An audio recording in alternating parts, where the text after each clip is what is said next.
पता नहीं लोग लड़कियों को क्यों पढ़ाते हैं। क्या हुआ दादी? मैं अगले सप्ताह होने वाली वाद विवाद प्रतियोगिता के लिए पढ़ रही हूँ।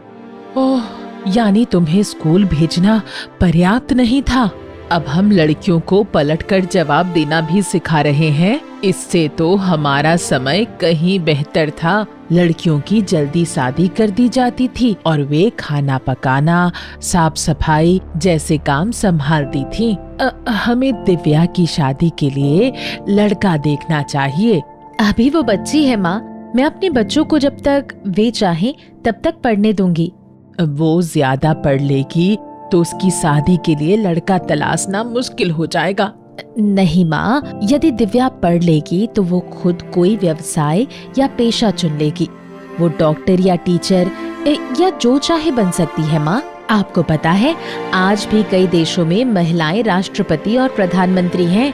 और फिर धीरे धीरे हमारा समाज भी बदल रहा है और इन दिनों लोग चाहते हैं कि उनके पढ़े लिखे जीवन साथी हों।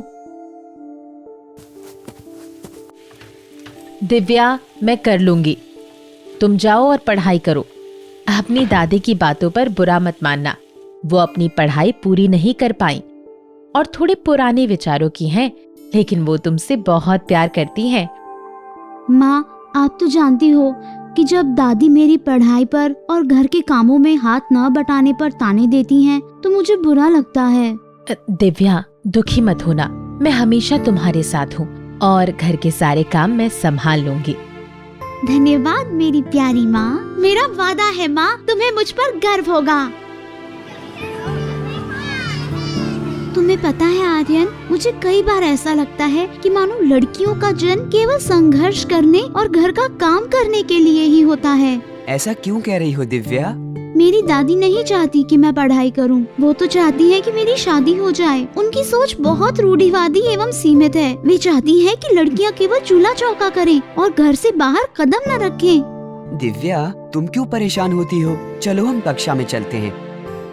दिव्या, हमारा कानून भी लड़कियों को 18 वर्ष से कम उम्र में शादी करने की अनुमति नहीं देता।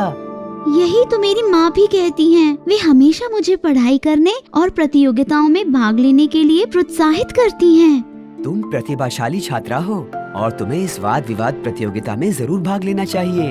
हमारे समाज में लड़कियों को उच्च शिक्षा के लिए नहीं जाने देने की परंपरा रही है, लेकिन तुम भाग्यशाली हो कि तुम्हारी माँ तुम्हें इतना सहयोग करती हैं और तुम्हें पढ़ने के लिए प्रोत्साहित करती हैं। धन्यवाद आर्यन। हेलो दिव्या, कैसा लग रहा है? कल जो तुमने मुझे प्रेरित किया उसके लिए धन्यवाद। सचमुच तुम्हारी बातों का फायदा हुआ और मैं शांत मन से तैयारी कर पाई। ये सुनकर मुझे अच्छा लगा।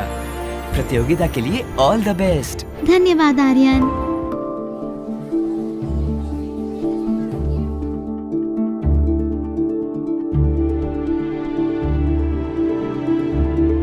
इस वर्ष की जिला वाद विवाद प्रतियोगिता की विजेता हैं दिव्या।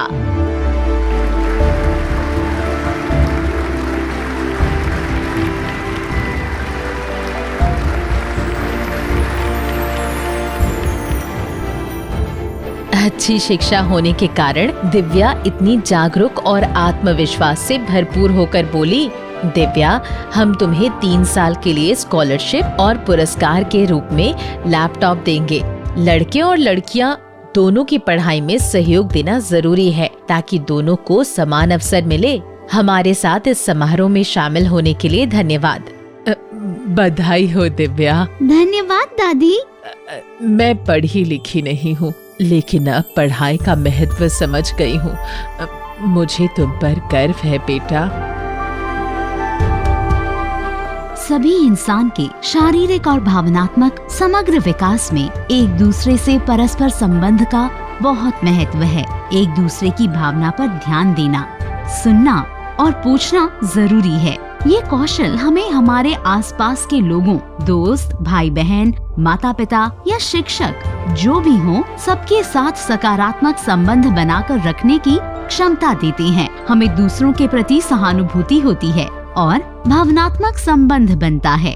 इसके बाद हम उनकी जरूरतों को लेकर अधिक संवेदनशील होते हैं। और इससे हमारे बीच अटूट संबंध बनता है।